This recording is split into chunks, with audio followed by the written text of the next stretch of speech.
Assalamualaikum warahmatullahi wabarakatuh.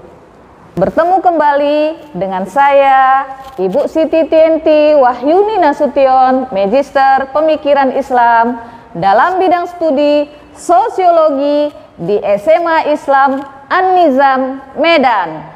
Apa kabar anak-anak? Semoga semua dalam keadaan sehat walafiat, tetap semangat belajar sosiologi. Karena sosiologi wonderful. Anak-anak, ibu yang ibu sayangi semua, hari ini kita belajar metode dalam sosiologi ya. Nah, anak-anak yang baik, untuk kepentingan dalam mempelajari objek kajiannya, ya, maka sosiologi mempunyai cara kerja atau metode yang sebenarnya juga digunakan oleh ilmu pengetahuan yang lain, ya. Nah, pada dasarnya terdapat dua jenis cara kerja atau metode yang dipakai dalam sosiologi. Apa itu? Yang pertama adalah metode kualitatif dan yang kedua adalah metode kuantitatif. Yuk kita bahas satu-satu ya. Yang pertama, metode kualitatif. Apa itu yang dimaksud dengan metode kualitatif? Metode kualitatif adalah metode yang mengutamakan bahan yang sukar diukur dengan angka. Ya, jadi dia sukar diukur dengan angka-angka atau dengan ukuran lain yang bersifat eksak, walaupun bahan tersebut terdapat dengan nyata di dalam masyarakat. Nah, dalam metode kualitatif ini ada berbagai macam ya metode-metode yang termasuk dalam metode kualitatif. Apa aja? Nah, yang pertama metode historis.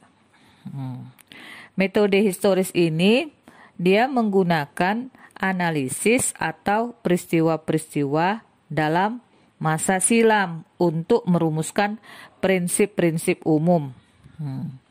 Jadi ini metode historis ya, asal katanya histori, sejarah atau masa lalu.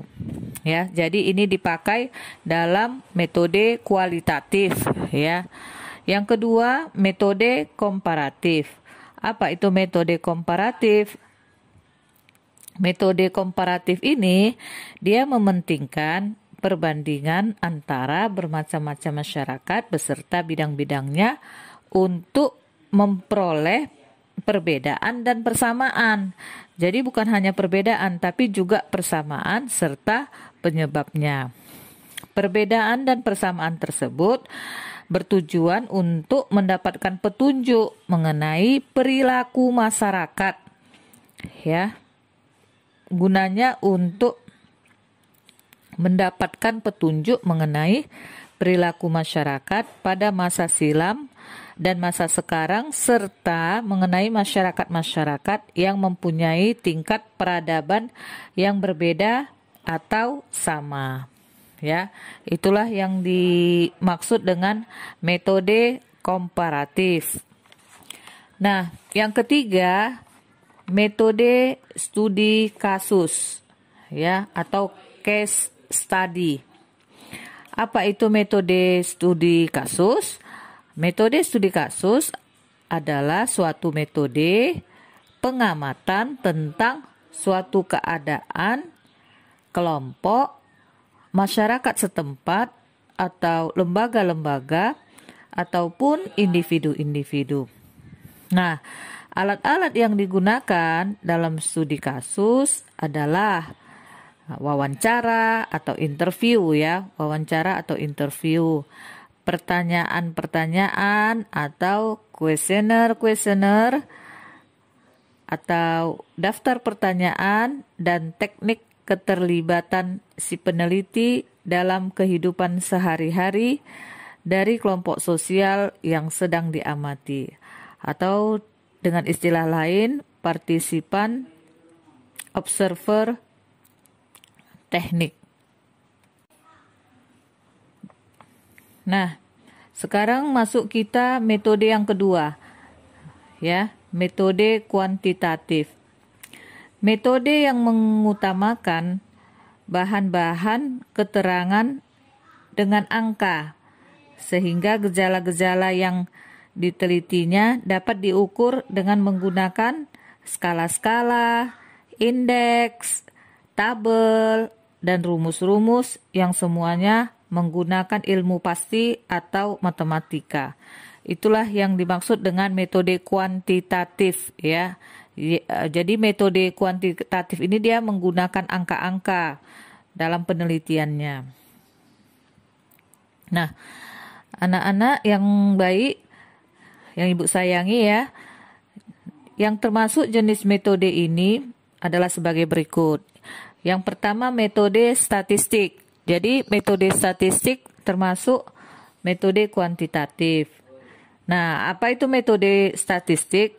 Yaitu metode yang bertujuan menelaah gejala-gejala sosial secara matematis. Ya. Akhir-akhir ini dihasilkan suatu teknik yang dinamakan sosiometri. Ya, sosiometri. Sosiometri menggunakan angka dan skala untuk mempelajari hubungan antar manusia dalam masyarakat secara kuantitatif. Yang kedua, metode induktif.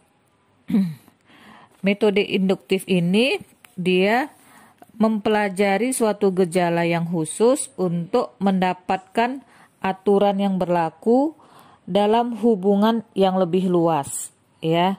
Jadi dia mempelajari suatu gejala yang khusus untuk mendapatkan aturan yang berlaku dalam hubungan yang lebih luas atau lebih umum. Nah, yang ketiga ada namanya metode deduktif. Nah, apa itu metode deduktif? Metode deduktif yaitu metode yang menggunakan proses kebalikan dari metode induktif, ya, yaitu dia memulai dengan aturan-aturan yang dianggap berlaku umum ya, untuk kemudian dipelajari dalam keadaan yang khusus. Nah, yang keempat ada namanya metode empiris. Metode empiris. Nah, metode ini dia menekankan pada gejala yang nyata dalam masyarakat. Metode empiris dalam sosiologi diwujudkan dengan penelitian atau riset, yaitu cara mempelajari suatu masalah secara sistematis dan intensif untuk mendapatkan pengetahuan yang lebih banyak mengenai masalah tersebut. Ya, jadi dia cara mempelajari suatu masalah secara sistematis dan intensif untuk mendapatkan pengetahuan yang lebih banyak mengenai masalah yang dibahas tadi. Ya, itu maksudnya. Nah, yang kelima yang termasuk metode kuantitatif adalah metode fungsionalisme. Ya, metode fungsionalisme. Apa itu metode fungsionalisme? Metode ini adalah metode yang bertujuan untuk meneliti kegunaan lembaga-lembaga kemasyarakatan dan struktur sosial dalam masyarakat. Jadi metode fungsionalisme ini mempunyai penilaian bahwa masyarakat mempunyai hubungan timbal balik yang saling memengaruhi dan mempunyai fungsi tersembunyi terhadap masyarakat. Jadi kita ingat ya bahwa metode ini dia mempunyai penilaian bahwa masyarakat mempunyai hubungan timbal balik yang saling memengaruhi, ya. Nah, jadi masyarakatnya harus terjadi hubungan yang timbal balik dan saling memengaruhi dan kemudian mempunyai fungsi tersembunyi terhadap masyarakat. Nah, jadi di sini ada 5 tadi anak, yang termasuk metode kuantitatif. Yang pertama metode statistik, yang kedua induktif, yang ketiga deduktif, yang keempat empiris, yang kelima fungsionalisme. Nah, ya, ada 5. Nah, yang tadi metode kualitatif ada 3. Yang pertama metode historis, yang kedua metode komparatif, yang ketiga adalah metode studi kasus atau case study, ya. Nah, anak-anak ibu yang ibu sayangi, metode-metode yang telah disampaikan di atas tadi ini bersifat saling melengkapi, ya, dan banyak digunakan oleh para ahli sosiologi untuk mempelajari objek kajiannya, ya. Nah, selain metode di atas, ada pula metode sosiologi yang dikemukakan oleh Paul B. Horton. Yang pertama, studi cross-seksional dan longitudinal, ya. Studi cross-seksional adalah suatu pengamatan yang meliputi suatu daerah yang luas dan dalam jangka waktu tertentu. Sementara itu, studi longitudinal adalah studi yang berlangsung sepanjang waktu yang menggambarkan suatu kecenderungan atau serangkaian pengamatan sebelum dan sesudahnya. Yang kedua, eksperimen laboratorium dan eksperimen lapangan. Nah, dalam penelitian eksperimen laboratorium, subjek orang yang dikumpulkan di dalam suatu tempat atau laboratorium kemudian diberi pengalaman sesuai dengan yang diinginkan sang peneliti. Kemudian dicatat dan ditarik simpulan-kesimpulan. Peneliti eksperimen lapangan adalah pengamatan yang dilakukan di luar laboratorium, di mana peneliti memberikan pengalaman-pengalaman baru kepada objek secara umum, kemudian diamatilah hasilnya. Itu yang disebut dengan eksperimen laboratorium dan eksperimen lapangan. Nah, yang ketiga, penelitian pengamatan hampir sama dengan eksperimen, tetapi dalam penelitian ini kita tidak memengaruhi terjadinya suatu kejadian. Ya, jadi pembagian dari Paul B. Horton itu tadi ada 3 ya. Oke. Nah, selanjutnya sebagai kesimpulan, penelitian sosiologi dengan menggunakan metode apapun jenisnya, baik metode kuantitatif maupun kualitatif seperti yang kita sebutkan di atas tadi anak, itu memiliki tujuan ya untuk menjelaskan atau mengkaji berbagai fenomena yang ada dalam kehidupan masyarakat. Nah, jadi dari awal kita sudah menjelaskan ya, sudah kita ketahui bahwa yang menjadi objek kajian dari ilmu sosiologi adalah masyarakat.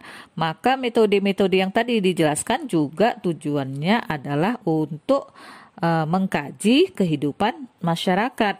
Nah, dengan diadakannya penelitian sosiologi secara konsisten akan dapat menjawab fenomena-fenomena di masyarakat yang terjadi, terutama fenomena yang berupa gejala-gejala sosial di masyarakat. Oleh karena itu, sosiologi memiliki manfaat penting dalam kehidupan masyarakat ya. Oke, mudah-mudahan bahasan kita pada hari ini bisa dipahami ya. Dan mudah-mudahan ini bisa bermanfaat. Sampai ketemu. Wabillahi taufik wal hidayah. Assalamualaikum warahmatullahi wabarakatuh. Demikian pembelajaran hari ini. Sampai jumpa di video pembelajaran berikutnya. Jangan lupa like, comment, and share video ini. SMA Islam An-Nizam, unggul, cerdas, islami. Assalamualaikum warahmatullahi wabarakatuh.